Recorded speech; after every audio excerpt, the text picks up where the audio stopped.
listo ahí, te invito a que acerques tu Biblia al lugar donde estabas, que vuelvas a poner los muebles en su lugar, porque seguro para danzar y todo alabar el nombre del Señor, corriste todos los muebles, hiciste un poco de lío. Entonces, ya que tenés todo, absolutamente todo listo, vamos a adorar el nombre de nuestro Señor Jesucristo. Como dije recién, ahí tenés para comunicarte con nosotros, cbcalaba@gmail. Podés contactarte por WhatsApp también al 261-6626-938. Si sos de otro país, 549. Y entonces entran a nuestros teléfonos. Definitivamente tu pedido de oración, no tenés que quedarte solo ahí en el lugar donde estás. Estamos para ayudarte. Amén.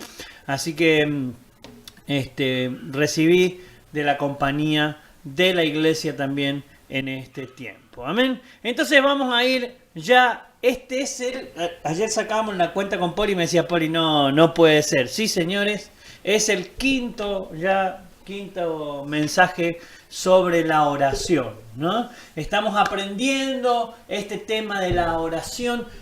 Es interesante que ustedes y yo entendamos esto. Nosotros no estudiamos la Biblia para saber más de la Biblia. ¿Qué? Lo vuelvo a decir.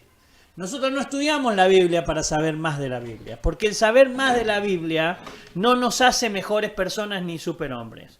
Nosotros estudiamos la Biblia para vivir de acuerdo a lo que la palabra de Dios nos enseña. Cuando vos y yo vamos a la palabra del Señor y aprendemos sobre la oración, no es simplemente para llenar nuestra mente de conocimiento, sino que es para exaltar el nombre de Dios en la oración, para pedir y pedir bien, para clamar al Señor y clamar bien. Estamos basando esta serie en Santiago capítulo 4, versículo 3, ¿no? Piden y no reciben porque piden mal, porque piden para gastar en sus propios deleites, ¿no? A esto agregale todo lo que vos quieras. Pedimos para que el Señor sea nuestro proveedor de casas y autos. Pedimos para que el Señor nos dé 2 o 3 esposas. Bueno, algunos piden eso. Yo no sé quién, si con una no se puede. Bueno, más allá de eso, digo, ya vamos a tener reunión de matrimonio en la IBC, ¿no? Pedimos y pensamos que el Señor es simplemente esto, es pedir. Es como ir al supermercado y como ahora no podemos ir al supermercado, veo que usted puede hacer el pedido por internet. Entonces hay un video por ahí de un Jesús en internet viéndolo Facebook.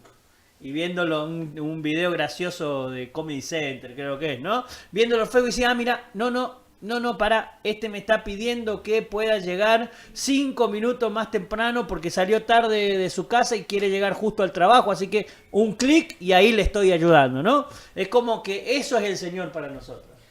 Eso es el Señor para nosotros. Le pedimos, ay Señor, hoy ayúdame a llegar temprano. Si no, levantate 5 minutos antes, hermano, ¿no? Entonces, ¿cuál es este tema de la oración? ¿Cómo vamos nosotros al Señor? ¿Qué es el plan o cómo es el plan que nosotros debemos tener, o el proceso mental o el proceso físico y absolutamente todo lo que encierra el que nosotros podamos estar dispuestos a la oración? ¿Cuál es el tema de hoy? El tema de hoy es cómo orar. Mamita, ¿no? El que no vio el mensaje del domingo pasado, por favor, póngase ahí en Facebook. Todavía no está en YouTube, aclaro. Quizá mañana ya esté en YouTube el del domingo que viene y voy a tratar de que estén los dos. Pero es muy interesante que usted pueda ver esto que hablamos el domingo pasado. El domingo pasado tratamos el tema sobre definir cuál tipo de oración debería la iglesia hacer. ¿Cuál es el tipo de oración que la iglesia debe tener? Y dijimos, según tu teología, según tu conocimiento de Dios, es como vos vas a orar y clamar al Señor. Dijimos que hay 2 tipos de maneras de oración. Una es simplemente pedir la gloria de Dios y ver la gloria de Dios. Y otro es ver la cruz de Cristo en medio de la oración. Un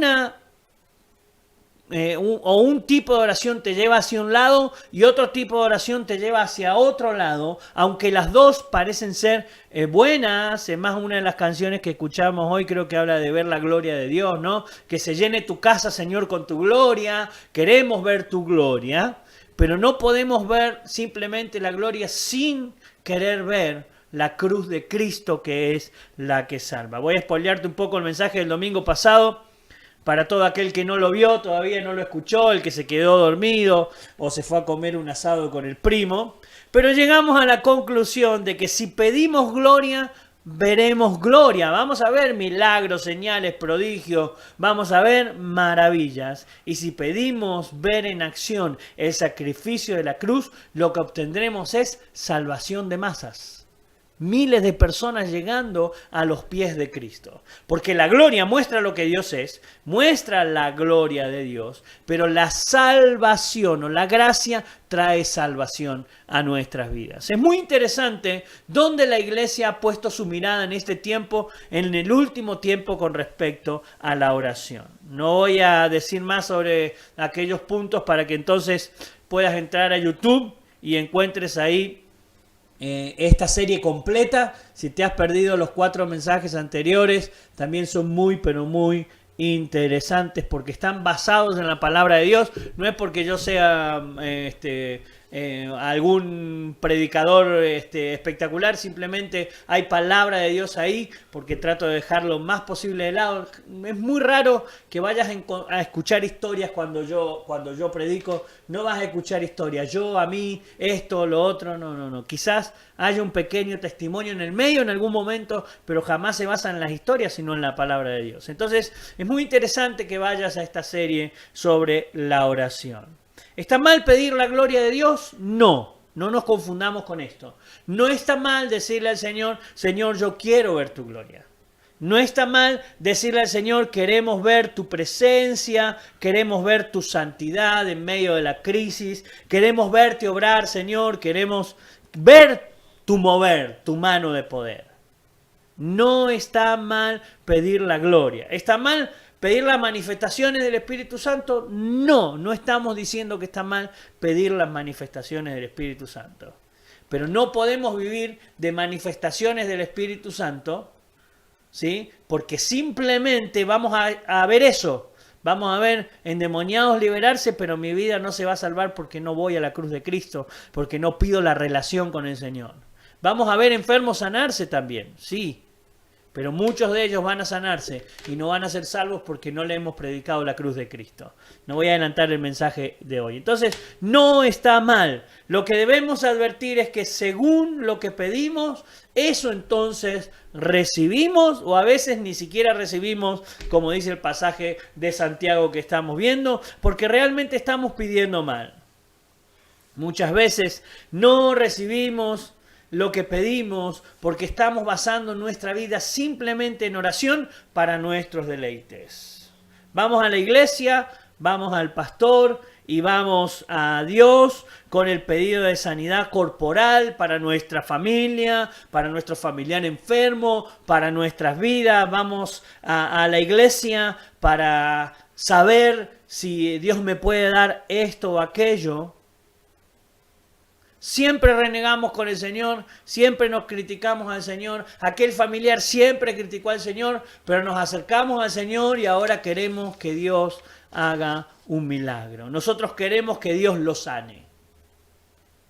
¿Es un pedido lógico? Sí, es un pedido lógico porque Dios es un Dios que sana.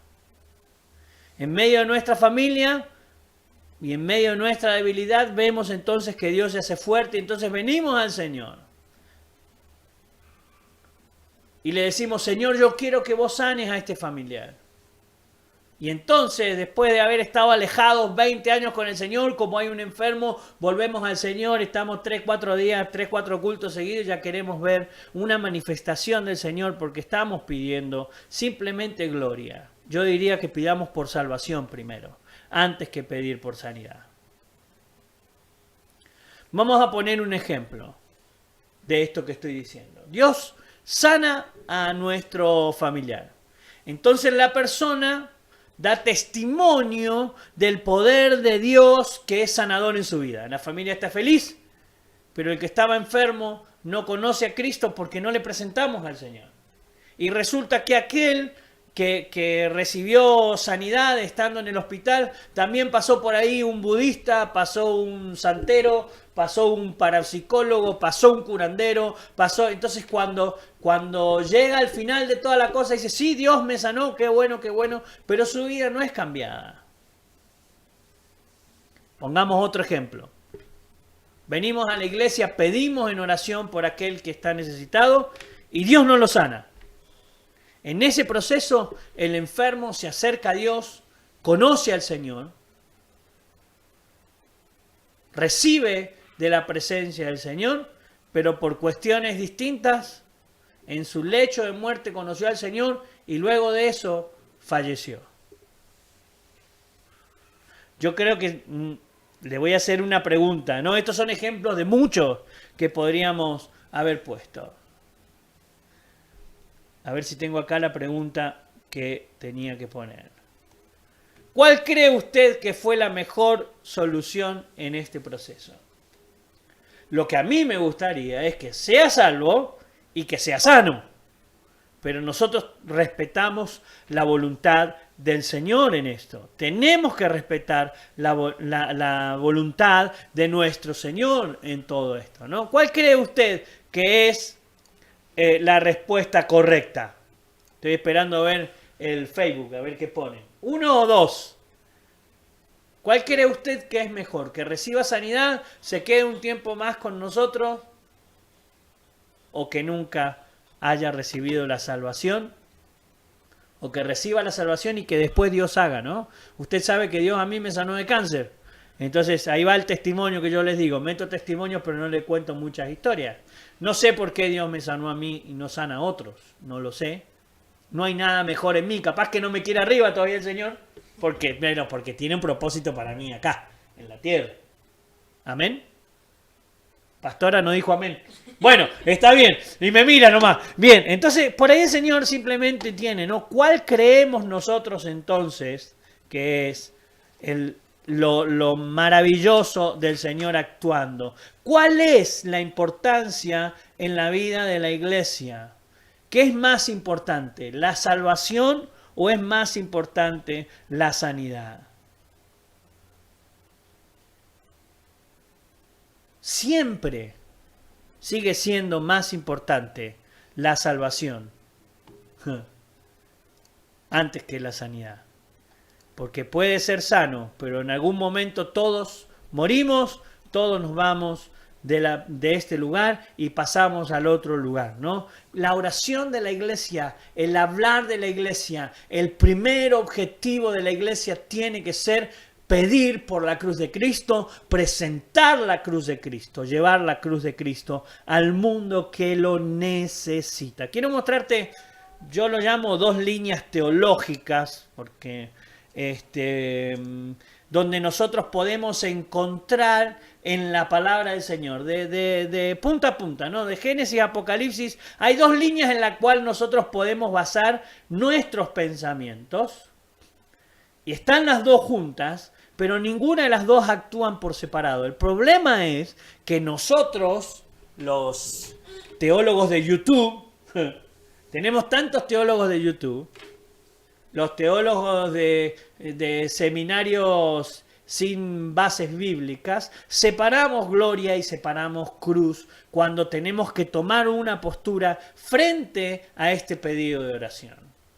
Y por lo tanto, muchas veces hemos sido engañados. Entonces hay en la palabra de Dios, entonces, un peligro muy grande al querer separar alguna de estas 2 líneas que vamos a ver hoy. A ver si yo puedo poner un poquito más de esto, ¿no?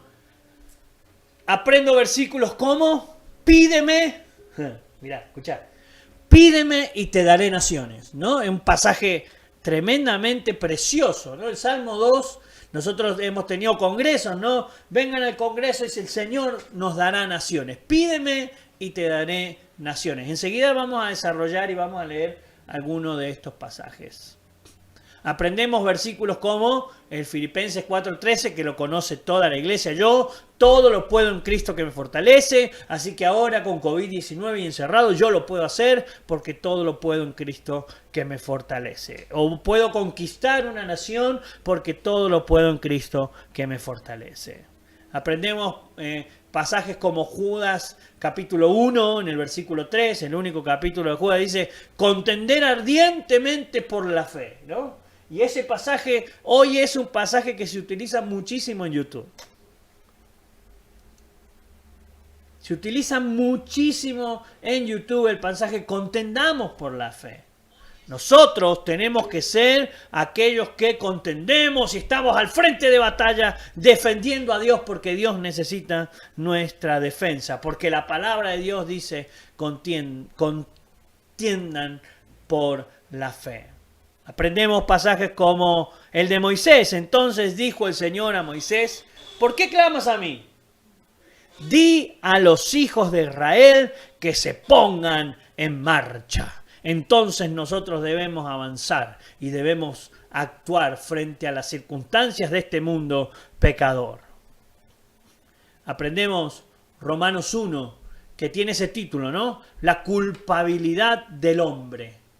Y nos hacemos cargo de la culpabilidad del hombre y de lo que la palabra de Dios dice. Entonces cuando vamos a dar seminarios y vamos a dar charlas, nosotros vamos a defender lo que la palabra de Dios dice, porque la palabra de Dios en Romanos 1 dice que todo lo que está pasando es pecado y como la iglesia es santa, sale en defensa.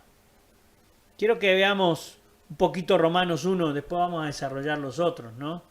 Aprendemos en Romanos 1, fíjese que está salteado los versículos como para que más o menos no vamos a hacer una exégesis de los versículos. Simplemente recuerden que estamos hablando sobre oración y de acuerdo a nuestros pensamientos, de acuerdo a qué línea de acción queremos tomar en la palabra, va a ser nuestra oración y va a ser nuestra acción como iglesia, ¿no?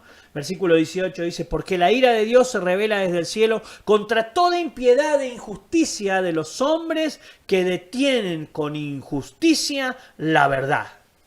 Pues habiendo conocido a Dios, no le glorificaron como a Dios, versículo 21, versículo 24, por lo cual también Dios los entregó a inmundicia en las concupiscencias de sus corazones, de modo que deshonraron entre sí sus propios cuerpos. Versículo 25, ya que cambiaron la verdad de Dios por la mentira, honrando y dando culto a las criaturas antes que al Creador, el cual es bendito por los siglos. Si nosotros leemos Romanos 1, mamita, ¿no? Si solamente abriéramos la Biblia, si solamente nos quedara la hoja de Romanos 1, decimos, bueno, ya está.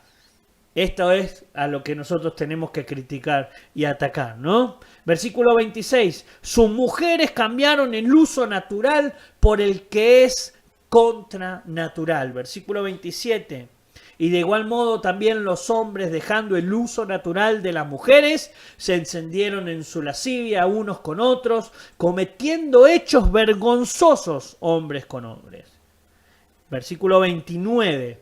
Estando atestados de toda injusticia, fornicación, perversidad, avaricia, maldad, llenos de envidia, homicidios, contiendas, engaños y malignidades. La misma parte donde sale homosexuales, lesbianas, sale el fornicario, sale el perverso, sale el que tiene avaricia, el que es malo, el que está lleno de envidia, el que es homicida, el que tiene contienda, engaños y el que es maligno. No nos olvidemos de leer así la palabra de Dios.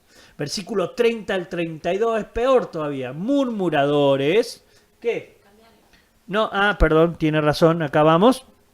Muchas gracias que tengo acá a mi secretaria, a mi ujier, que me va diciendo lo que tengo que cambiar. Bien, murmuradores, detractores, aborrecedores de Dios, injuriosos, soberbios, altivos, inventores de males, desobedientes a los padres, necios, desleales, sin afecto natural, implacables, sin misericordia. Esto está todo en el capítulo 1 de Romanos, Justamente todo lo que está antes, más esto está todo junto. Necios, desleales, sin afecto natural, implacables, sin misericordia, quienes habiendo entendido el juicio de Dios, que los que practican tales cosas son dignos de muerte, no solo las hacen, sino que también se complacen con las prácticas. Todo Romanos hay que leerlo, el 1 hay que leerlo completo, ¿no? No hay que leer pasajes salteados. Simplemente saqué los pasajes salteados. No llegan nunca al 30 cuando hablamos muchas veces de cómo la iglesia tiene que actuar frente a este tiempo. Entonces, estas son a veces las líneas de acción que nosotros tenemos, ¿no? Creemos entonces que esta es la manera en que nosotros tenemos que actuar, tenemos que tener contienda, tenemos que tener acción, tenemos que actuar, tenemos que pedir ver la gloria de Dios, pero no la gloria de Dios con respecto a la cruz, ver la cruz de Cristo, sino que venga el Señor y saque este mundo de pecado y lo aparte de nosotros porque nosotros somos más santos que ellos. Ahora respire profundo porque vamos a pasar a la segunda etapa de este mensaje. Miramos, leemos y actuamos de acuerdo a lo que nosotros creemos que tenemos que hacer. Cuando lean después los versículos que yo dejé afuera de Romanos 1, se van a dar cuenta que la acción frente al pecado, esto se lo dejo como tarea para la casa, igual enseguida vamos a verlo, pero ¿no? La acción frente al pecado y el ataque al pecado y al pecador, y lo que el pecador está haciendo, el ataque no es deber de la iglesia, es deber del Dios santo y puro. Él es quien actúa contra el pecador y contra el pecado. Vamos a repasar rápidamente entonces estos pasajes otra vez y encontrar en los mismos pasajes o contextos la segunda línea teológica o la teología divina, la teología de la gracia del Señor y del amor del Señor. Vamos a encontrar a Dios en todo esto. Entonces el segundo punto, la acción, entonces dijimos, le pertenece a Dios, ¿sí? A ver si lo tengo por acá. Si yo puedo encontrarlo, recuerde esto de los dos puntos. Acción, puse gloria, ¿no? La gloria de Dios simplemente le pertenece a Dios. Ahora vamos a ver el segundo punto, que es la oración. Y la oración y la cruz de Cristo son parte de lo que la iglesia tiene que hacer en este tiempo donde el mundo está quebrado, equivocado, está actuando mal frente a ciertas circunstancias. Si nosotros tomáramos rápidamente el Salmo 2, donde dice, pídeme y te daré por profeta a las naciones. Si nosotros simplemente leyéramos ese versículo, no lo voy a desarrollar porque voy a desarrollar después Romanos, pero después tómelo como tarea para la casa, escriba ahí, por favor agarren un papel y un lápiz, ¿no? Si simplemente agarráramos este pasaje, pusiéramos el dedo, abrimos la Biblia, ponemos el dedo y dice, a ver qué me dice el Señor, pídeme y te daré naciones. Sí, yupi, yo voy a ser un gran predicador y voy a conquistar el mundo y Dios me va a dar naciones para que yo pueda predicar. El Salmo 2 es un salmo mesiánico y no es aplicable a un hombre. El Salmo 2 es aplicable al Señor. Cuando el salmista está diciendo, pídeme y te daré naciones, se está refiriendo al Mesías. A él le es dada todas las naciones de la tierra. Cuando vaya a Hechos capítulo 4, versículo 25, va a encontrar que los apóstoles dicen esto, que es aplicable a Jesús. Hebreos capítulo 1, versículo 4, es aplicable a Jesús. Para él son las naciones y no para la iglesia. Alcanzando las naciones. No. El que tiene que alcanzar las naciones es Cristo. Por lo tanto, la iglesia tiene que orar para que Cristo sea quien alcance las naciones. Ya vamos a ver este canto, porque los salmos son algunos cantos, está dividido en 4 estrofas, pero bueno, todo eso ya lo vamos a ver cuando estudiemos el libro de los salmos. Hay cosas muy interesantes en este salmo. Pero cuando nosotros tenemos esta teología de oración, de agarrar pasajes sueltos y aplicarlos a nuestra vida, estamos actuando mal y estamos enseñando mal. Y muchas veces no recibimos porque estamos orando muy mal. Entonces, ¿cuál sería la oración que yo tendría que hacer si leo este pasaje? En nuestra oración no debemos decir, dame las naciones, Señor. Debemos decir, Señor, tuyas son las naciones. Confiamos en tu actuación en este tiempo. Úsame como instrumento de salvación. Simplemente soy un vaso vacío, Señor. Llénalo con tu presencia, pero para que vean tu gloria, para que vean a tu Hijo, para que se arrepientan de corazón y entonces reconstruyan sus malos caminos. Mensaje del domingo pasado, ¿no? Según nuestra teología, esa va a ser nuestra oración. Debemos decir, Señor, todo, absolutamente todas las naciones son tuyas. Quisiera extenderme mucho más en esto, pero no vamos a tener tiempo. Vamos a pasar al otro punto que di. Todos lo puedo en Cristo que me fortalece. Pablo, en contexto, no se está jactando de hacerse un superhombre en el Señor. Venían, estás pasando por dificultades, ven a Cristo, porque todo lo puedes en Él.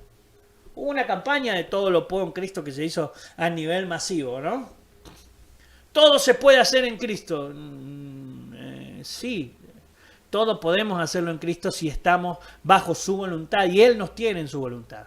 Un hombre rico y poderoso como Pablo, cuando escribe todo lo puedo en Cristo que me fortalece, está apresado, está en un lugar, se siente solo, tiene hasta ganas de morirse ya en Filipenses y de repente dice, gracias por la ofrenda que me mandaron porque hacía mucho que lo habían abandonado algunos, ni tenía siquiera para poder comprarse un hilo dental, no sé si había hilo dental, ¿no?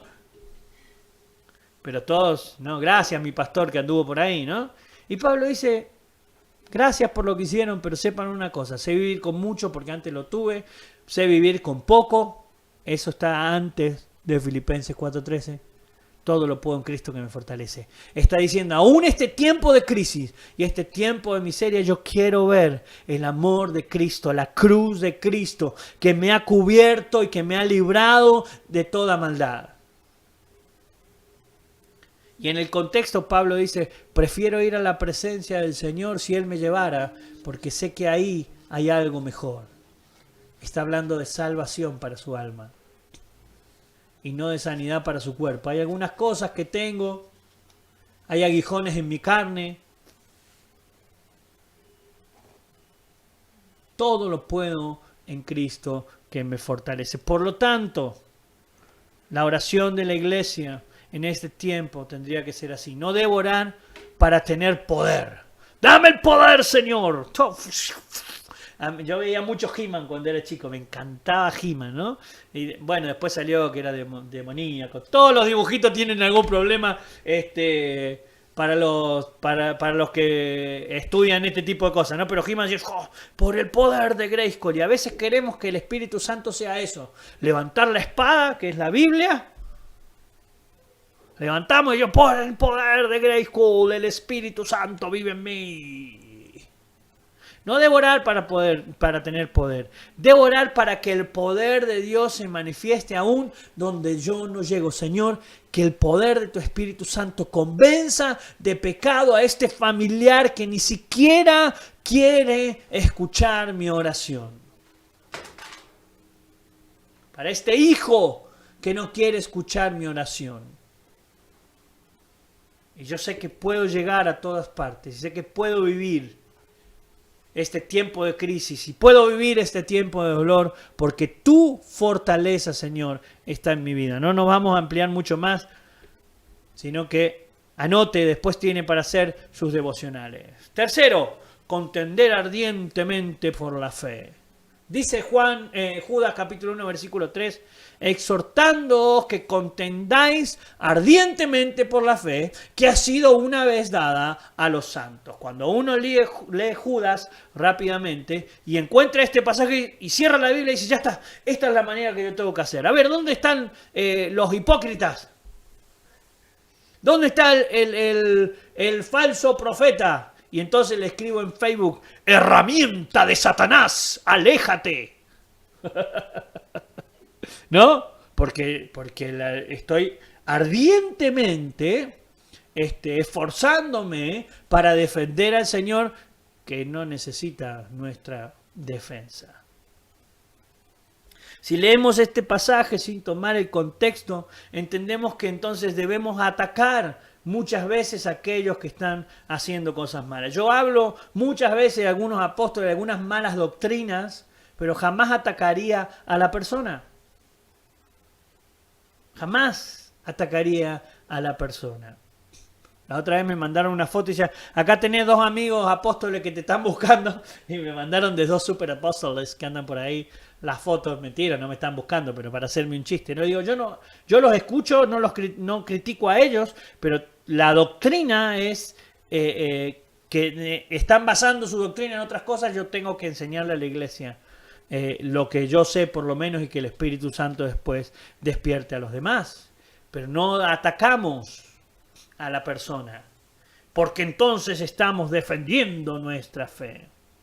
Miren, de este pasaje vamos a ver el contexto, porque es muy interesante lo que dice la palabra del Señor acá.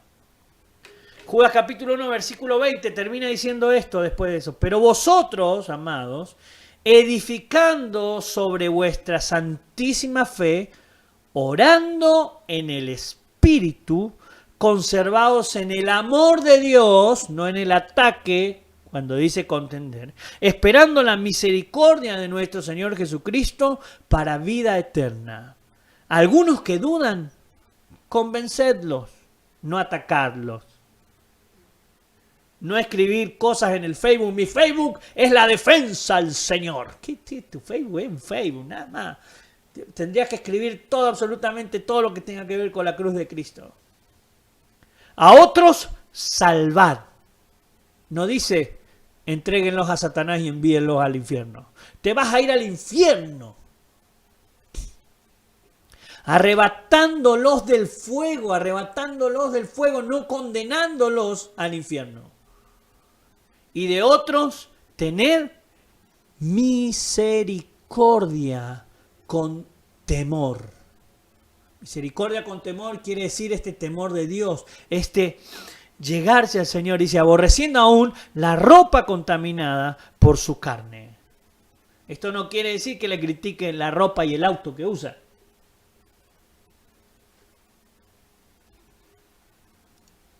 Según como nosotros tomamos la línea de acción en la palabra, es como oramos, como clamamos y como nuestra iglesia vive y actúa en el mundo.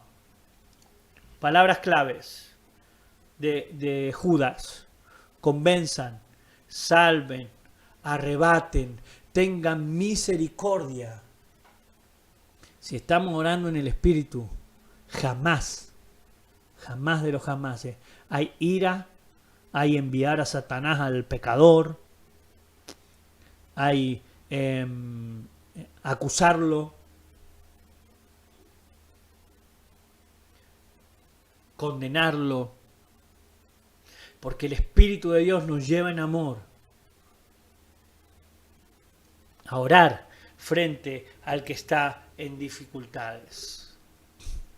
Amada iglesia, la oración de la IBC por lo menos, y si hay alguna otra iglesia que está presente, pastores que están presentes, llevemos a la iglesia a la oración en amor y en respeto hacia aquel que no puede ver lo que el hombre espiritual ve.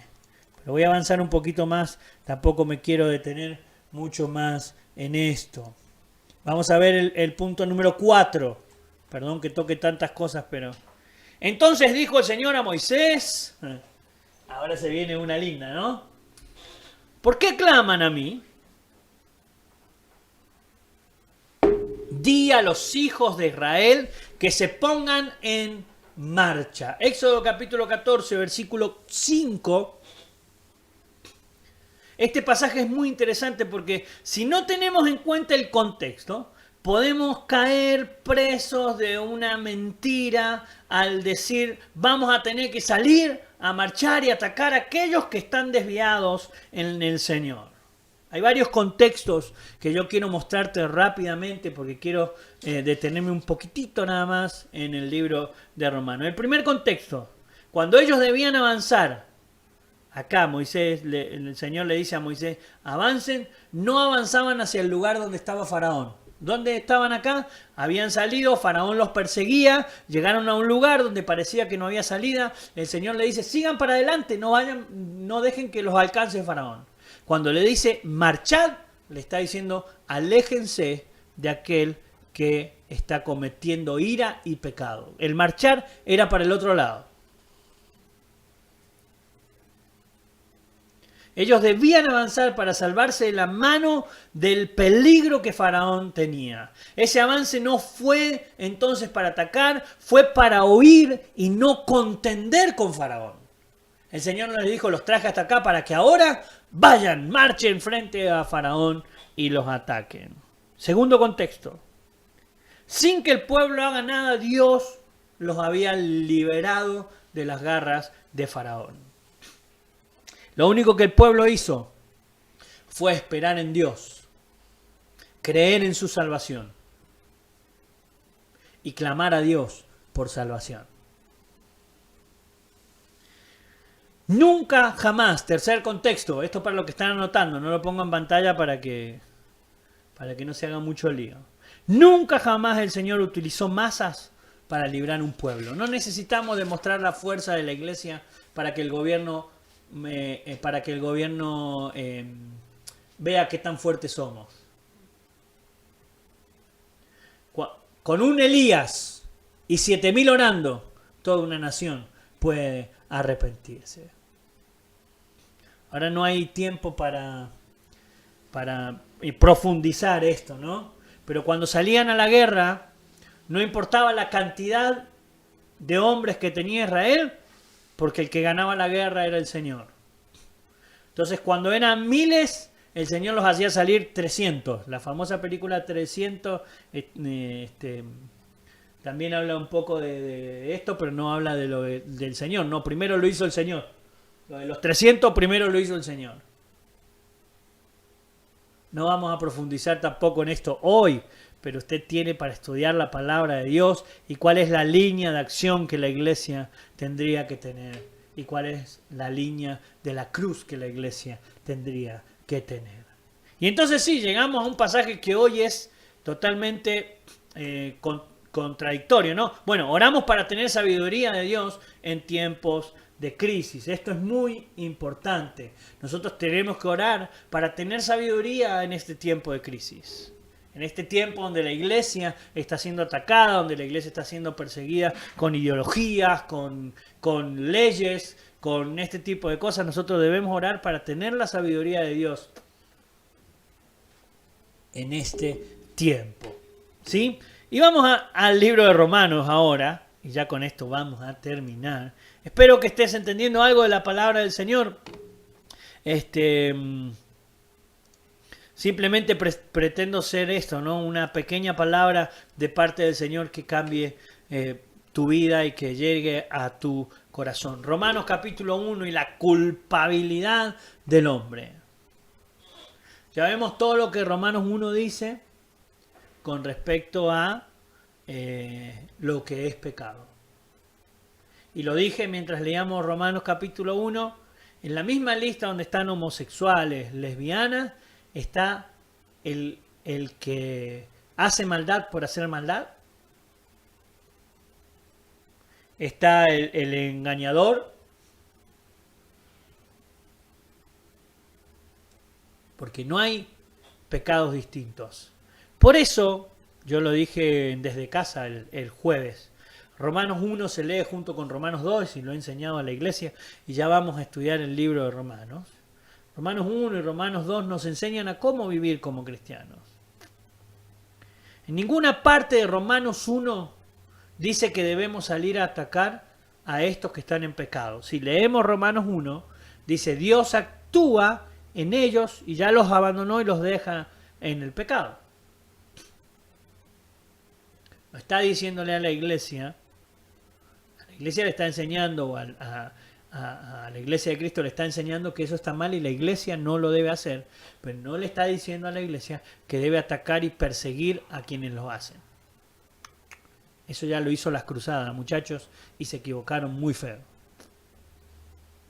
La iglesia no está para atacar a aquel que no crea a Cristo. La línea de acción en defensa del Evangelio no es de la iglesia, es del Señor. Y si la iglesia quiere usar un instrumento, si el Señor quiere usar un instrumento, entonces lo pone en el frente de batalla.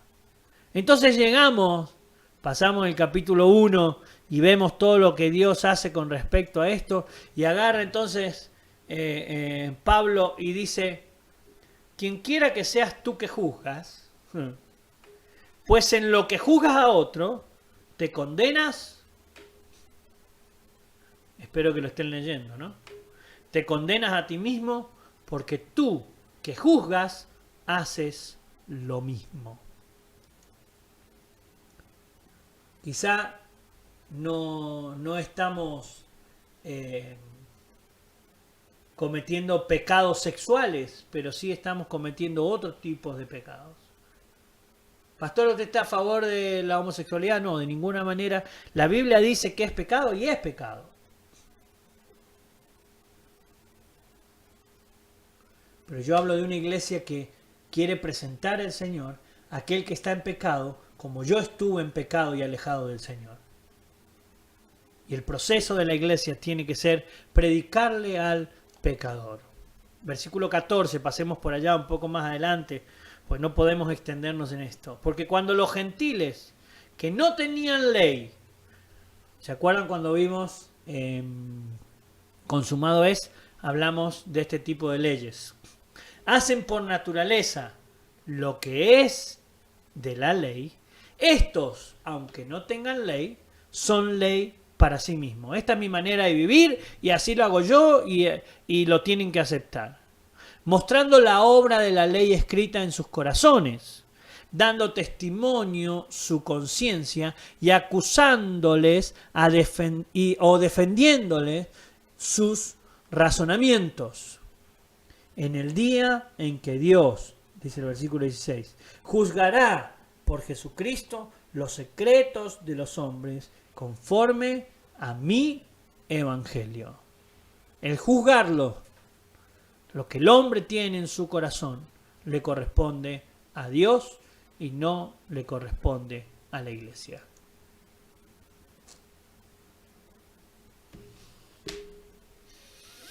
Yo lo dejo un poquito para que usted respire, ¿no?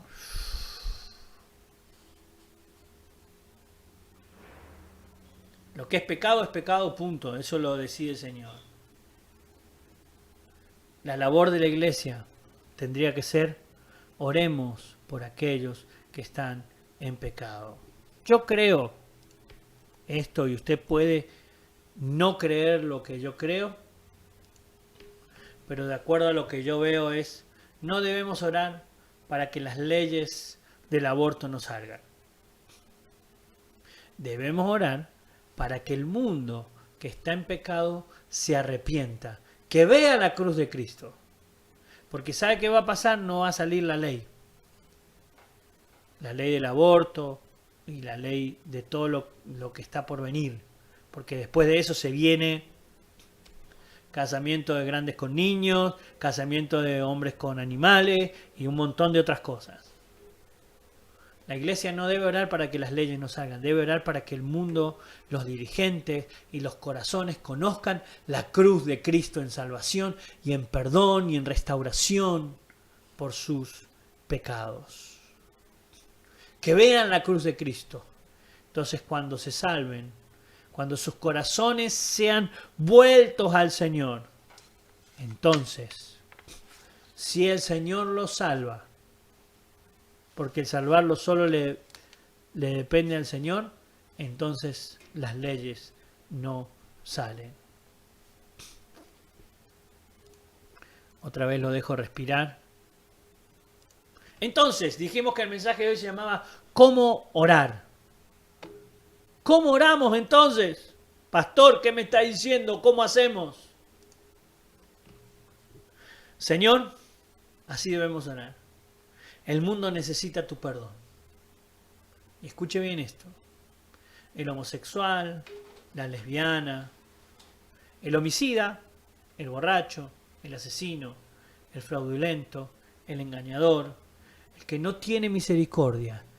Yo y la iglesia, Señor, necesitamos tu perdón.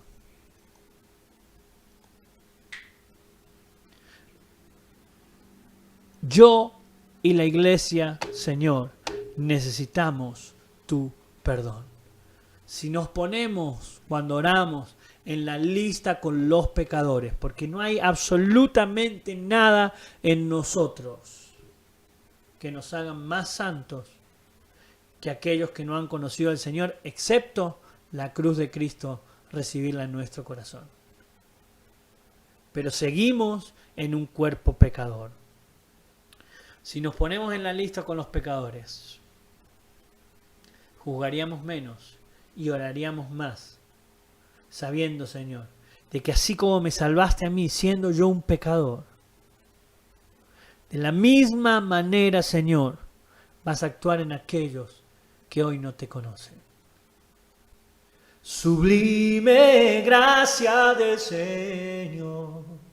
¿Se acuerdan? Que a mi pecador salvador fui, ciego mas hoy veo yo, perdido estaba y él me halló.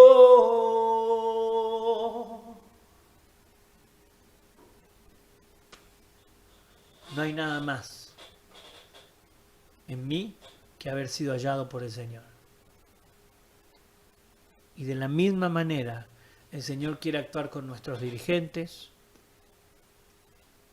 quiere actuar con aquellos que están en el lobby LGTBI+.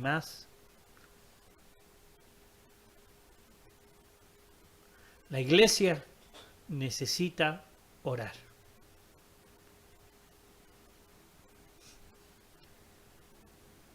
No necesita demostrar fuerza. Necesita orar. Que el Señor levante un Elías. Que le diga, a ver, probemos.